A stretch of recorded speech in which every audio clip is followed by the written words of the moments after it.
नमस्कार, उत्तराखंड की खबरों में आपका स्वागत है। मैं हूं आपके साथ शैलजा त्यागी। तो पिथौरागढ़ में मुख्यमंत्री पुष्कर सिंह धामी ने अंतर्राष्ट्रीय सहकारिता वर्ष 2025 के उपलक्ष्य में आयोजित सहकारिता मेले का शुभारंभ किया।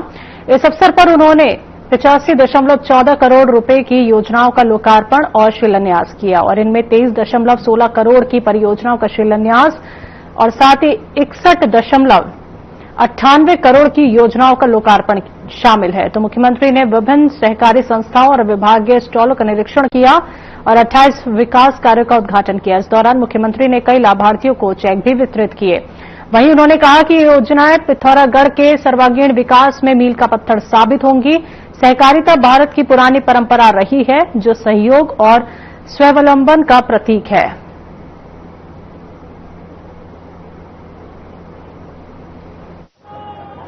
सहकारिता मेले के अवसर पर क्योंकि अनेक प्रकार के यहाँ पर स्टॉल लगे हुए हैं, प्रदर्शनियां लगी हुई हैं और आज प्रधानमंत्री नरेंद्र मोदी जी के नेतृत्व में सहकारिता के क्षेत्र में अभूतपूर्व रूप से काम हो रहा है। हमारे अनेक स्वयं सहायता समूह काम कर रहे हैं। सहकार से समृद्धि की ओर एक नारा लेकर आदरणीय गृह एवं सहकारिता मंत्री अमित शाह जी के नेतृत्व में नए तरीके से नवाचार से सबके सहकार से, सबके सहयोग से आज देश के अंदर एक कीर्तिमान स्थापित हो रहा है। उत्तराखंड के अंदर भी हर क्षेत्र में, चाहे वो हमारा डेयरी का क्षेत्र हो, मत्स्य का क्षेत्र हो, पशुपालन का क्षेत्र हो, कृषि का क्षेत्र हो, सभी क्षेत्रों में आज हमारे किसान हो, उद्यमी हो। तो आपको सीधे लिए चलते हैं बिहार के कल्याणपुर, जहां पे सीएम धामी मौजूद हैं। हमारे यहाँ जो आदरणीय नंद किशोर गुर्जर जी आए हैं, लोनी विधानसभा के सम्मानीय आदरणीय विधायक हैं, उन्होंने कहा है कि इस बार कल्याणपुर में इस बार 50,000 से पार। तो इस बार आप लोग क्या करेंगे? 50,000 से पार करेंगे ना? 11 तारीख को ईवीएम के क्रम संख्या 4 पर बटन दबाकर तो एक बार मेरे साथ बोलिए, इस बार और एक निवेदन और कर देना चाहता हूं कि यहां के जो आदरणीय माननीय अभी जो विधायक हैं मनोज कुमार जी, मैं ज्यादा कुछ उनके विषय में नहीं कहना चाहूंगा, लेकिन उनके कुछ शरारती लोग जो हमारे बैनर पोस्टर फाड़ रहे हैं, जो हमारे गाड़ियों को जगह जगह डिस्टर्ब कर रहे हैं, उनके लिए कुछ नहीं करना है आपको। हम सबको शीलता के साथ, हम सबको धैर्य के साथ, हम सबको अपना जो हमारा विचार है उसके साथ काम करना है। कोई जवाब उनको नहीं देना है। लेकिन एक बात बता देते हैं, अगर कोई भी उनके लोग, आरजेडी के लोग अगर इस सभा में आए हो और हमारी बात सुन रहे हो तो जाके बता देना अपने विधायक से कि राम जी को भी गदा उठाना पड़ा था जब रावण का आतंक बढ़ गया था। अगर तुम नहीं मानोगे तो राम जी गदा उठाएंगे। ऐसे ही जनता तुम्हारे कंसराज को समाप्त करने जा रही है। 50,000 से ज्यादा मतों से आप चुनाव इस बार जीतने वाले हैं। कल्याणपुर जो कमल का बटन है उसको आप 11 तारीख को 4 नंबर के क्रमांक पर दबाने वाले हैं। काफी देर से आप लोग बैठ के इंतजार कर रहे हैं। आदरणीय पुष्कर सिंह धामी और सुमन माझी जी को सुनने के लिए आप बेचैन और बेताब हैं। मैं अपनी बात समाप्त करूंगा। बराबर आपसे बातचीत होती है। आपसे पुनः विनती, निवेदन, आग्रह करते हुए, रिक्वेस्ट करते हुए कि 11 तारीख को पहले मतदान, उसके बाद पहले मतदान तो 11 तारीख को सब लोग पहले मतदान करिए।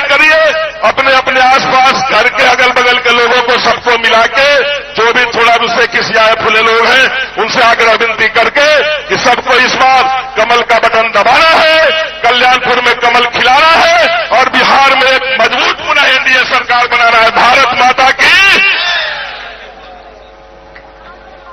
जोरदार तालियों से स्वागत करें हमारे एनडीए प्रत्याशी का। अब मैं अनुरोध करता हूं हमारे हम पार्टी के राष्ट्रीय अध्यक्ष और बिहार सरकार में मंत्री रहे श्री संतोष सुमन माझी। मुख्यमंत्री पुष्कर सिंह धामी ने बुधवार को पिथौरागढ़ जिले के सीमांत गांव मिलन का दौरा किया। तो वहीं उन्होंने भारत तिब्बत सीमा पुलिस के जवानों से मुलाकात कर उनके राष्ट्र सेवा के जज्बे और कठिन भौगोलिक परिस्थितियों में भी समर्पण भाव से किए जा रहे कार्यों की सराहना करते हुए कहा कि देश की सुरक्षा और सीमाओं की रक्षा में जवानों का योगदान अद्भुत है और उनका अनुशासन, परिश्रम और देशभक्ति सभी के लिए प्रेरणा स्रोत है।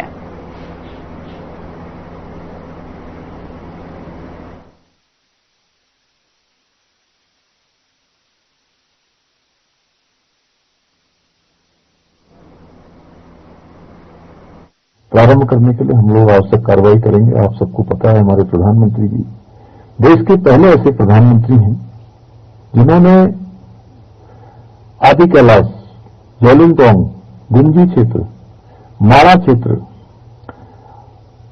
मुखवा, हरसिल सभी क्षेत्रों का उन्होंने भ्रमण किया है। वो आजाद भारत के पहले प्रधानमंत्री हैं जिन्होंने इतने सीमांत क्षेत्रों का दौरा किया है। क्या दौरा ही नहीं किया है, इन क्षेत्रों पर काम करने वाले हमारे सेना के लोग, हमारे पैरामिलिट्री के, आईटीबीपी समेत सभी संस्थानों के लोग, सभी सुरक्षा बलों के लोग, उनके मनोबल को बढ़ाने का भी काम किया है। और इतना ही नहीं, उनकी कोई होली, दिवाली, अभी आपने देखा होगा इस बार वो नेवी के लोगों के साथ थे। कभी सीमांत क्षेत्र में होते हैं, कभी वो किसी क्षेत्र में होते हैं, अलग अलग क्षेत्रों में, कभी सियाचिन में चले जाते हैं, कभी हिमाचल के किसी बॉर्डर पर चले जाते हैं। उनका हर काम भारत के सुरक्षा बलों का मनोबल बढ़ाने का भी होता है।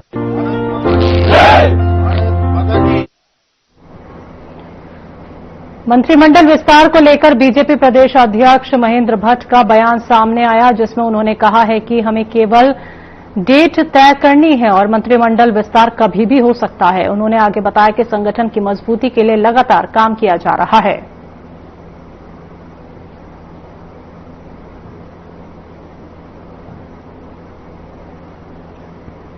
धामी सरकार के मंत्रिमंडल विस्तार की सुगबुगाहट अब फिर से तेज हो गई है और अब माना जा रहा है कि राज्य स्थापना दिवस यानी 9 नवंबर तक 5 मंत्रियों की जगह भर जाएगी, जिस पर मुख्य विपक्षी दल कांग्रेस के प्रदेश प्रवक्ता अभिनव थापड़ ने सरकार पर निशाना साधते हुए कहा कि संविधान के अंतर्गत सरकार के पास 11 मंत्री होने चाहिए थे, लेकिन लगभग पिछले 3.5 साल से मंत्रिमंडल का विस्तार नहीं हो सका।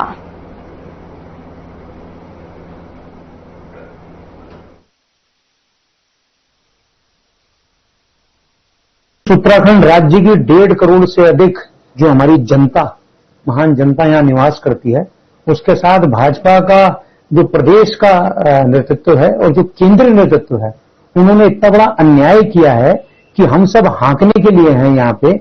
आप 4, 5, 6 मंत्रियों के साथ जो संविधान ने अलॉट कर रखे हैं कि 11 सीटें उत्तराखंड में मंत्रिमंडल की हो सकती हैं, 15% ऑफ द असेंबली सीट्स जो हमारे नियम है, उसके बाद भी आज लगभग 3.5 साल हो गए। आपके एक आध मंत्री चंदन रामदास जी स्वर्गवासी भी हो गए, उसके बाद भी वो सीटें नहीं भरी गई।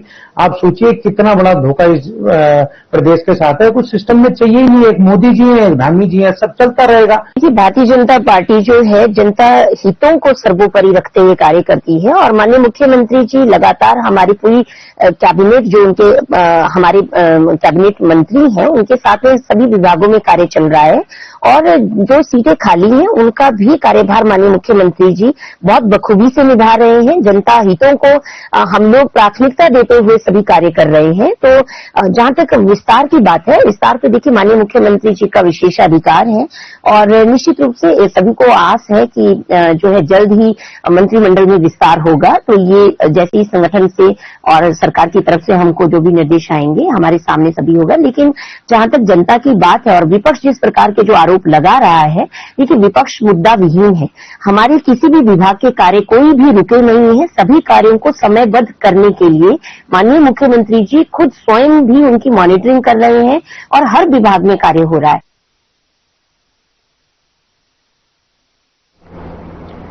डोईवाला विधानसभा क्षेत्र के थानों गांव में स्थित लेखक गांव अब साहित्य, संस्कृति और कला के संरक्षण का प्रमुख केंद्र बनने जा रहा है। यहां 3 से 5 नवंबर तक स्पर्श हिमालय महोत्सव 2025 का आयोजन किया जाएगा, जिसमें 60 से अधिक देशों के साहित्यकार शामिल होंगे। महोत्सव का भव्य उद्घाटन कर्नाटक के राज्यपाल धावरचंद गहलोत करेंगे और इस अवसर पर उत्तराखंड के राज्यपाल मुख्यमंत्री पुष्कर सिंह धामी, केंद्रीय संस्कृति मंत्री अर्जुन राम मेघवाल और केंद्रीय विज्ञान एवं प्रौद्योगिकी राज्य मंत्री डॉक्टर जितेंद्र सिंह भी मौजूद रहेंगे।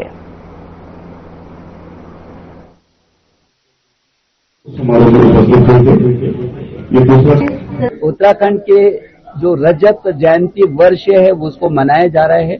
हमको बेहद खुशी है कि देश और दुनिया में रहने वाले सभी उत्तराखंड के जितने भी हमारे भाई बहन हैं वो इस उत्सव को मना रहे हैं। इन 25 वर्षों की जो हमारी यात्रा है वो निश्चित रूप में बहुत सुखद रही है। मैं क्योंकि उत्तर प्रदेश में भी मैं पर्वतीय विकास मंत्री रहा हूं और तब और अब क्या स्थिति है मैं उसको भली प्रकार समझ सकता हूं, जान सकता हूं।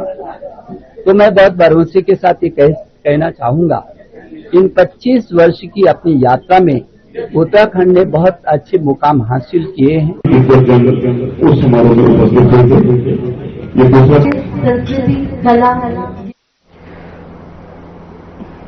देहरादून में बीजेपी के प्रदेश महामंत्री कुंदन परिहार का बड़ा बयान सामने आया है। इस दौरान उन्होंने कहा कि भारत के लौह पुरुष सरदार वल्लभ भाई पटेल की जयंती 31 अक्टूबर को पूरे देश भर में मनाई जाएगी। इस अवसर पर बीजेपी युवा मोर्चा के कार्यकर्ताओं की ओर से रन फॉर यूनिटी के नाम से एक मैराथन का आयोजन किया जा रहा है। ये कार्यक्रम जनपद के सभी मुख्यालयों में एक साथ आयोजित होगा। कुंदन परिहार ने कहा कि सरदार पटेल ने भारत की एकता और अखंडता को मजबूत करने में जो योगदान दिया उसे याद करना प्रत्येक भारतीय का कर्तव्य है।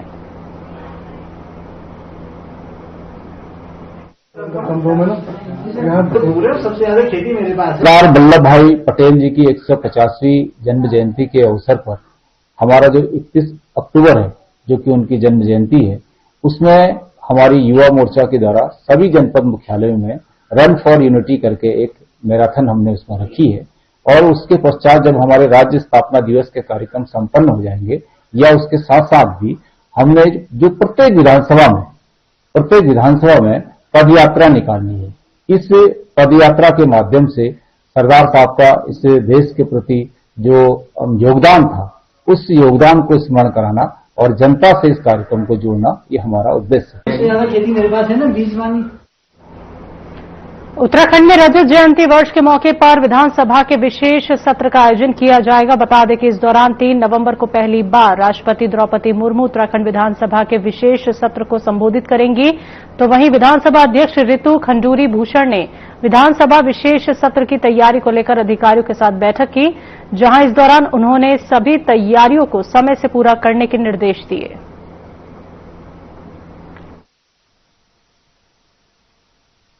सभी जानते हैं कि हमारे माननीय राष्ट्रपति महोदय पहुंचने वाले हैं 3 तारीख को विधानसभा सत्र को एड्रेस करने के लिए, और हमारे लिए बहुत ही गौरवपूर्ण मौका है। 25 साल उत्तराखंड को हो रहे हैं, 25 साल हमने तय किए हैं, विकास की यात्रा तय की है, और मुझे इस बात की अत्यंत प्रसन्नता है कि आदरणीय हमारी राष्ट्रपति महोदय उस दिन हमारे साथ होंगे विधानसभा में और हमको सबको एड्रेस करेंगे।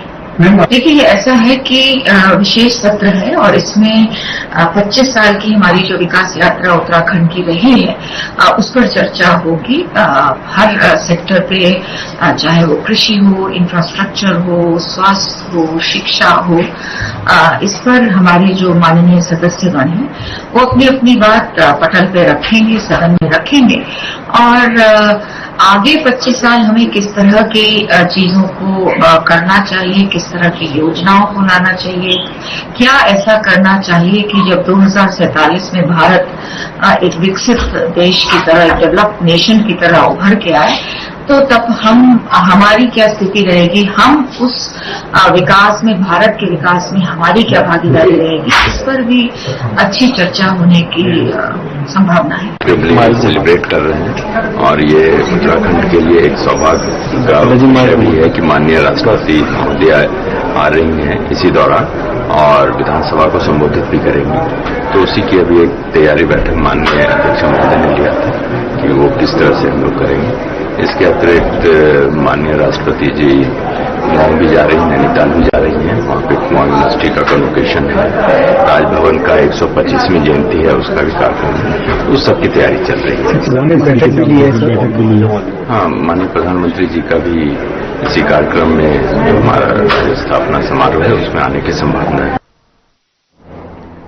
राष्ट्रपति द्रौपदी मुर्मू 3 दिवसीय दौरे पर उत्तराखंड आ रही हैं, जहां इस दौरान राष्ट्रपति राज्य स्थापना दिवस से पहले उत्तराखंड रजत जयंती समारोह में मुख्य अतिथि के रूप में शिरकत करेंगे। इस दौरान राष्ट्रपति देहरादून स्थित राष्ट्रपति निकेतन का दौरा भी करेंगे, जहां वो कुछ नवनिर्माण का लोकार्पण करेंगी। बता दें कि दौरे के पहले दिन राष्ट्रपति हरिद्वार जाएंगी, दूसरे दिन देहरादून में उत्तराखंड विधानसभा के विशेष सत्र में भाग लेंगी और तीसरे दिन नैनीताल का दौरा करेंगी। तो वहीं उत्तराखंड के राष्ट्रपति के दौरे को लेकर तैयारियां जोर शोर से चल रही हैं।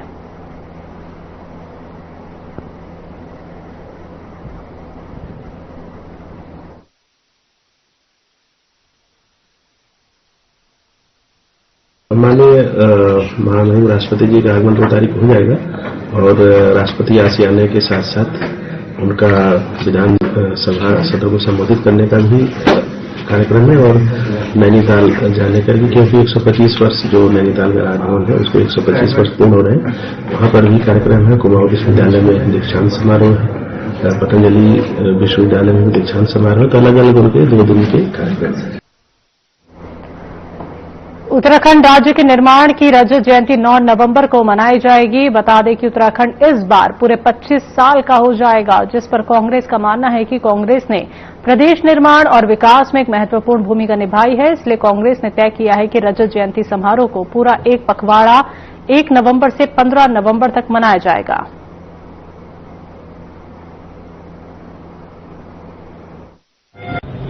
और कोई सवाल तो नहीं है? देखिए, उत्तराखंड राज्य के निर्माण की रजत जयंती 9 नवंबर 2025 को पूरे 25 वर्ष हो रहे हैं और इन 25 वर्षों में कांग्रेस पार्टी ने जो महत्वपूर्ण भूमिका निभाई राज्य के निर्माण में, राज्य के निर्माण के बाद इस राज्य के नवनिर्माण में 25 वर्षों की यात्रा में कांग्रेस का बहुत अहम रोल रहा।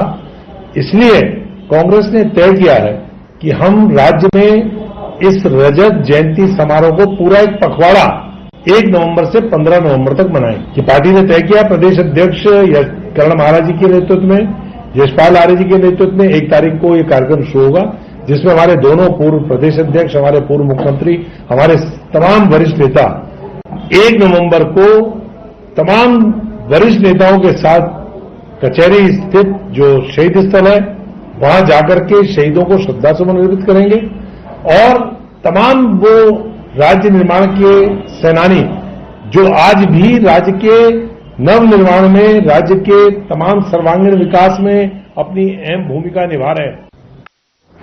राज्य स्थापना के 25 साल पूरे होने जा रहे हैं। ऐसे में कांग्रेस अध्यक्ष करण माहरा ने साफ कहा है कि 25 साल मिले जुले रहे जब कांग्रेस की सरकारों में विकास के काम हुए, उद्योग लगे, सड़कें बनी, तो वहीं अब खनन माफिया हावी हैं।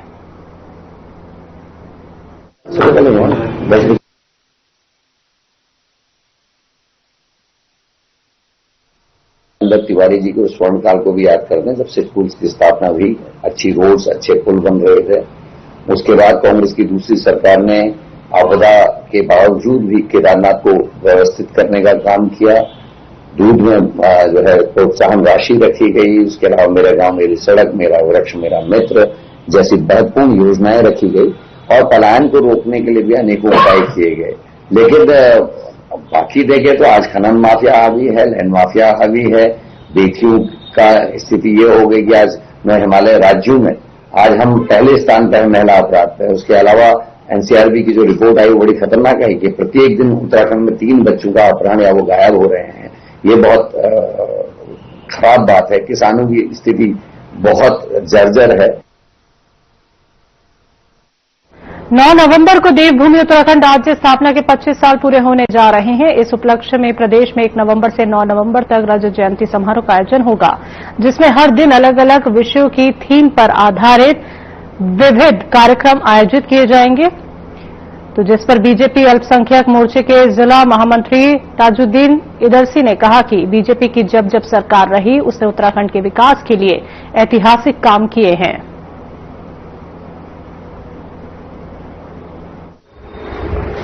पार्टी का उद्देश्य है, पार्टी बहुत अच्छे ढंग से इसको मनाएगी और हमारे उत्तराखंड को बने हुए 25 साल होने जा रहे हैं।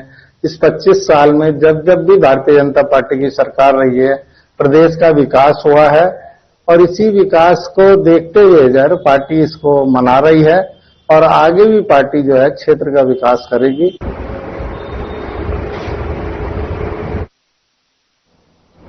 उत्तराखंड राज्य स्थापना दिवस के अवसर पर हल्द्वानी में रजत जयंती समारोह का आयोजन किया जा रहा है। ये समारोह हल्द्वानी के एमबी इंटर कॉलेज में होगा, जहां कार्यक्रम का स्वरूप कैसा होगा इसको लेकर सैनिक कल्याण मंत्री गणेश जोशी ने एमबी इंटर कॉलेज का निरीक्षण किया। तो वहीं इस दौरान सचिव दीपेंद्र चौधरी समेत जिले के सभी वरिष्ठ अधिकारी मौजूद रहे, जिस पर सैनिक कल्याण मंत्री गणेश जोशी ने कहा कि 6 नवंबर को होने वाले इस कार्यक्रम में केंद्रीय रक्षा मंत्री राजनाथ सिंह और उत्तराखंड के मुख्यमंत्री पुष्कर सिंह धामी शामिल हो सकते हैं।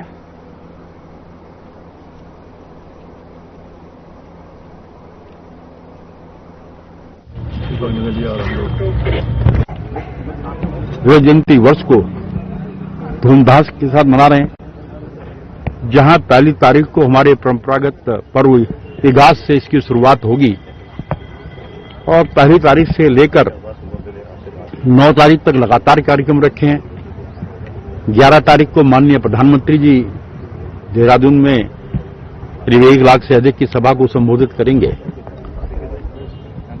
और यहां पर हमारे सैनिक कल्याण, आरडी, ग्राम विकास के विभाग के साथ एक बड़ा कार्यक्रम यहां पर आयोजित किया गया है, जिसको सैनिक विभाग लीड कर रहा है, जिसमें यहां की वीर माताओं को, वीर नारियों को भी सम्मानित किया जाएगा।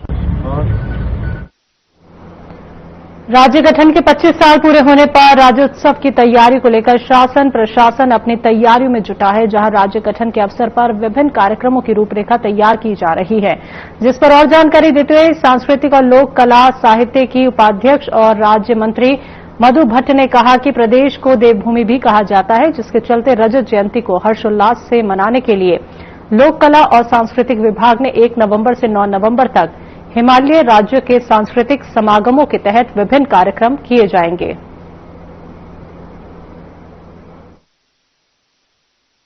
हर्ष का विषय है क्योंकि हम उत्तराखंड राज्य स्थापना दिवस भी मनाने जा रहे हैं, रजत जयंती जो है उसकी मनाने जा रहे हैं।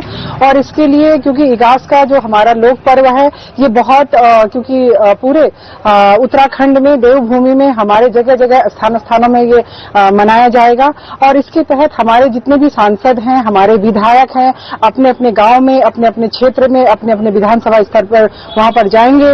और मैं स्वयं माननीय मुख्यमंत्री श्री पुष्कर सिंह धामी जी के आवास में भी क्योंकि हम हमेशा ये कार्यक्रम आयोजित करते हैं, तो इगास का महापर्व वहां पर भी हम आयोजित करने जा रहे हैं। उत्तराखंड राज्य स्थापना दिवस की रजत जयंती का जश्न इस बार पूरे राज्य में धूमधाम से मनाया जाएगा। तो अपर सचिव मुख्यमंत्री और सूचना और लोक संपर्क विभाग के महानिदेशक वशिंदर तिवारी के मुताबिक राज्य गठन के 25 साल पूरे होने के अवसर पर 11 दिन तक अलग अलग स्थानों पर कार्यक्रम मनाए जाएंगे।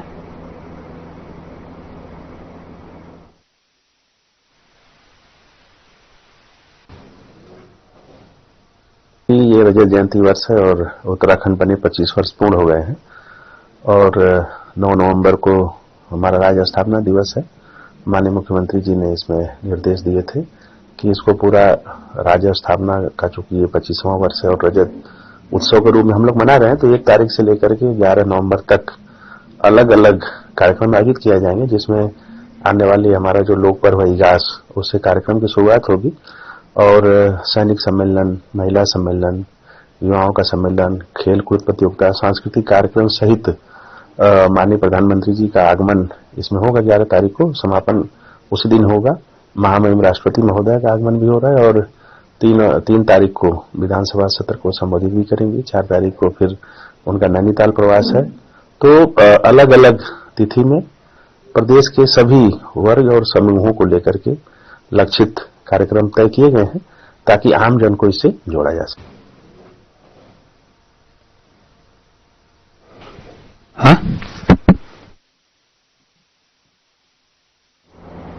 उत्तराखंड की खबरों में अभी के लिए इतना ही। मुझे दीजिए इजाजत। नमस्कार।